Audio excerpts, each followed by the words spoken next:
Everyone, today we'll learn how to block someone on X platform if you're on laptop or desktop.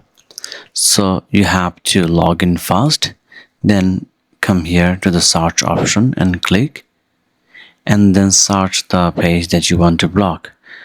In our case, we'll block Bleacher Report. Okay, so you have loaded their profile, and then you have to come here and click the more. After you do that, click Block Bleacher Report. Click it and then it will prompt you again. You have to click the block. Okay, now you'll see you cannot see their post anymore. It means you have successfully blocked them.